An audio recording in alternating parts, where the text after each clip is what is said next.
Hey, what's going on the Whiskey Cove, and a warm welcome back to the channel. And on today's episode, we explore whiskeys to look for and hunt in the month of December. Run that video.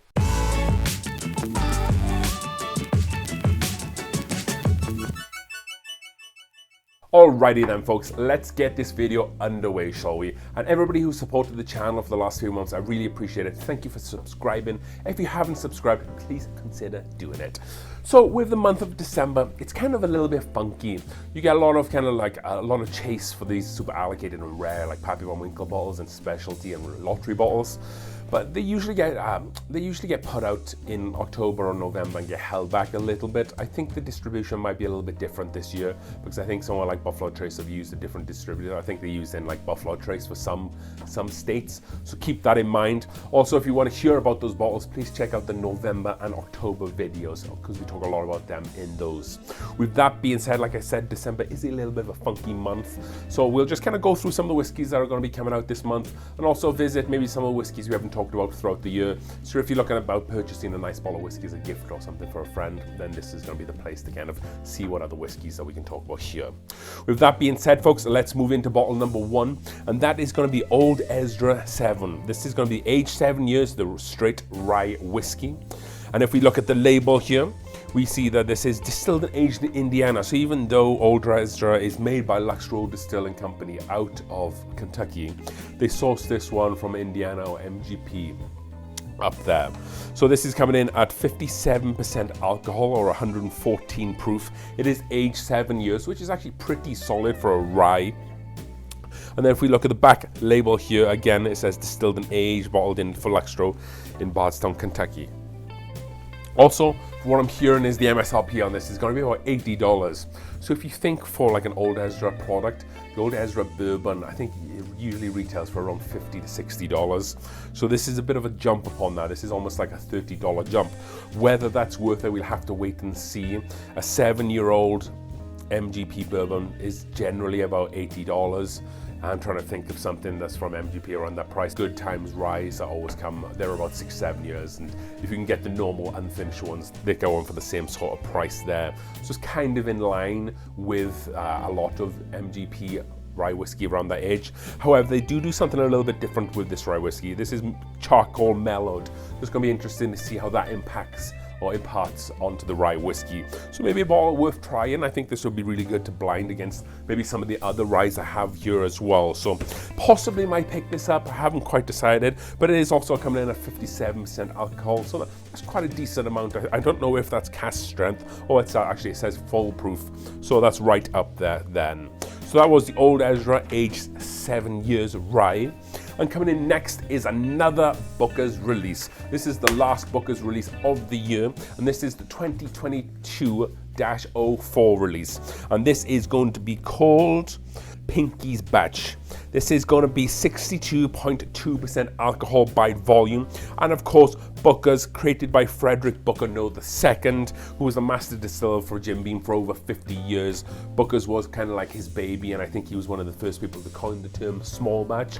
And I think kind of like as he was dying or on his deathbed, he basically told the rest of the family who had taken over the master distilling process to not Booker's line, which I thought was really hilarious.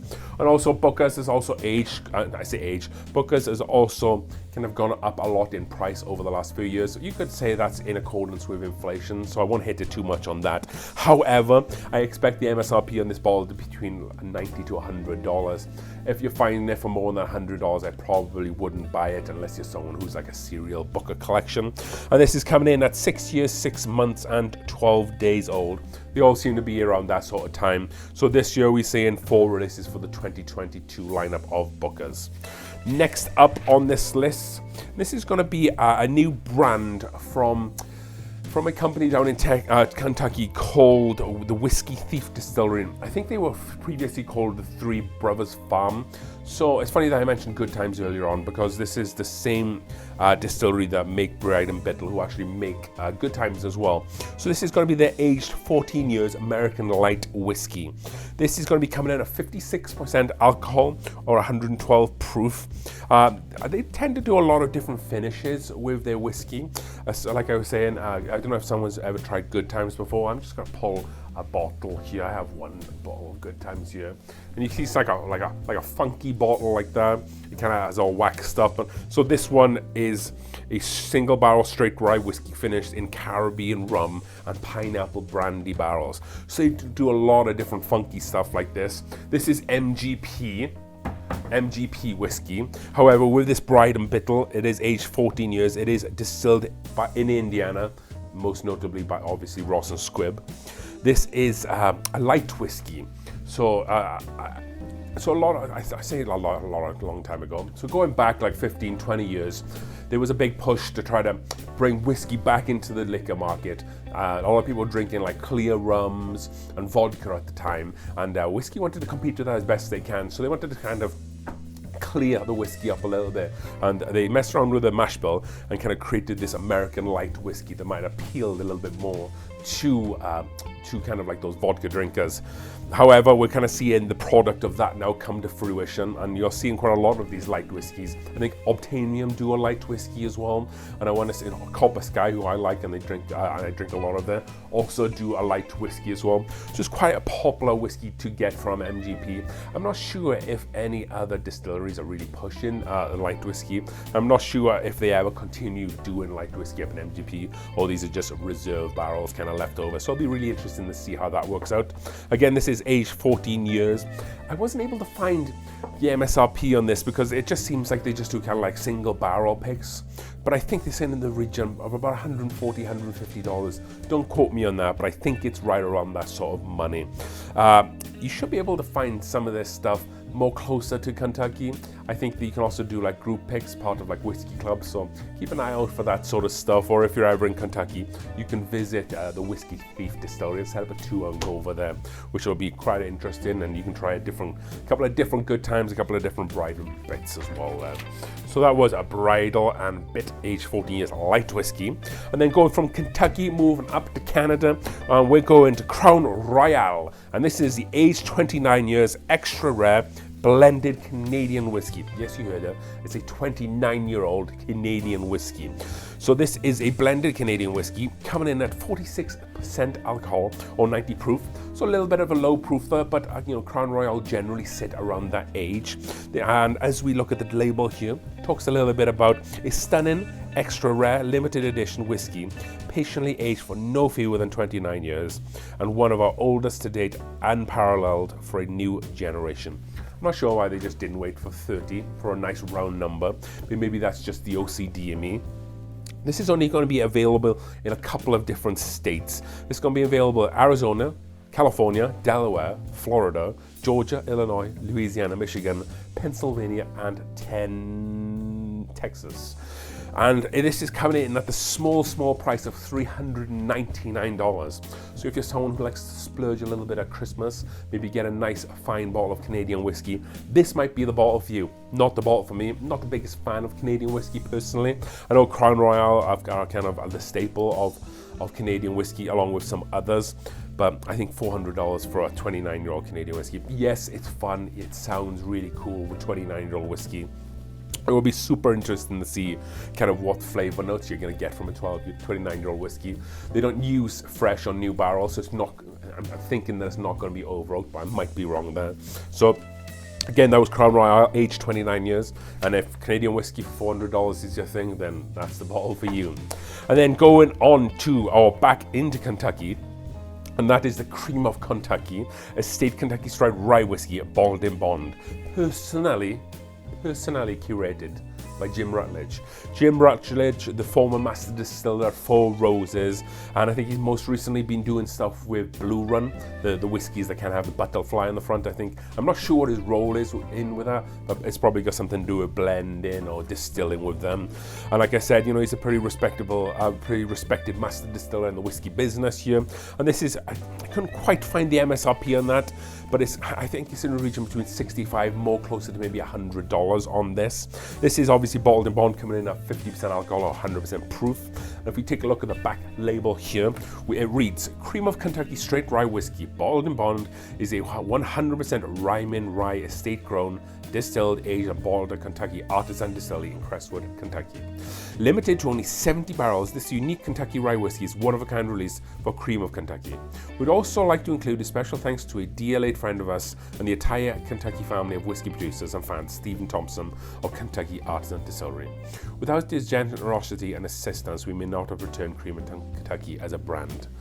So, I know that they've been doing these kind of Cream of Kentuckys a little bit for the last few years. I haven't been able to buy a bottle because I think most of the bottles were closer to $100 and I just wasn't too familiar with it.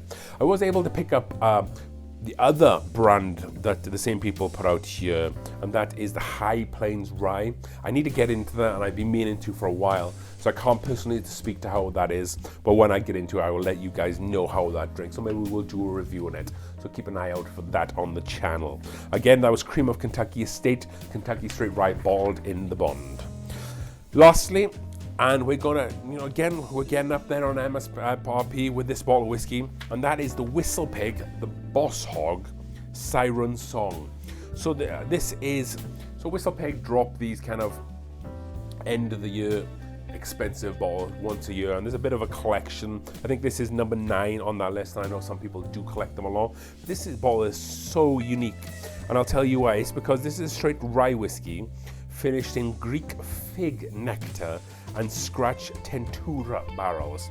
So fig nectar sounds beautiful as it is, but Tentura, from what I was able to find, is like a grease spice liqueur. So it'll be super awesome to see kind of how the fig and the spice impart onto the rye whiskey, because you kind of maybe have this like sweet and spice kind of note there as well. Coming in at 53% or 53.1% alcohol, and like I said, this is a straight rye whiskey. So the MSRP on all these kind of Boss Hogs are all north of $500, and I believe this one for this year is going to come in at $600. So again, if you're like someone who likes splurging, or maybe you've been saving up those points all year and you're able to find this Boss Hog, then by all means go out and spend that money. I would love to be able to try this just because of that unique finish. I've never heard of anything finished in that, so it's just kind of like my imagination running wild with that. So then just lastly, we have a couple of honorable mentions. Again, time of the year, EH barrel proof, the newest batch for 2022 should be again released here, or if not already released. Coming in at 63.7% alcohol by volume, I think it's around there. And the MSRP on the barrel proofs, if you can find them, usually sits around $75, obviously, if you can find them. If not, then you'll probably be playing north of like $200, $300, $400. That's just the nature of the beast there. Secondly, Jim Beam Toasted Brown Rice Bourbon. I think this is going to be coming in with one of their 375 signature bottles. You might have seen them from time to time at different stores. They kind of do a couple of unique finishes, and I think this is going to be one of those as well. Coming in at 51% alcohol, and it's going to be around $45 to $50 there as well. And then lastly, there's the new Fort Gate edition, the Adulcia Key 2, coming in at 58.2% alcohol. MSRP on this bad boy is $200. I know there's a lot of big Fort Gate fans out there, and a lot of people have a lot of good things about what the stuff they do. I haven't been able to find any Fort Gate in Colorado, so I think they may be more unique to different parts of the country. But coming in at $200, yes, it's pushing it, but here it's still really good value for money. So folks, that is everything we have for the rest of this year. We've kind of done quite a few months of kind of like these whiskeys to look out for. I hope you guys are enjoying these videos. The views, the comments, the likes are telling me you guys are enjoying these videos.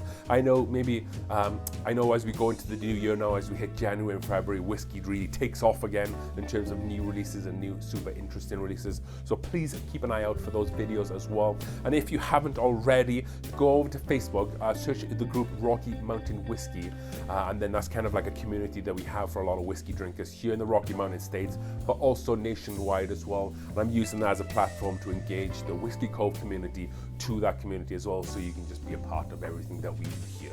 And as they say, as we drink through the world's whiskeys, one glass at a time, cheers.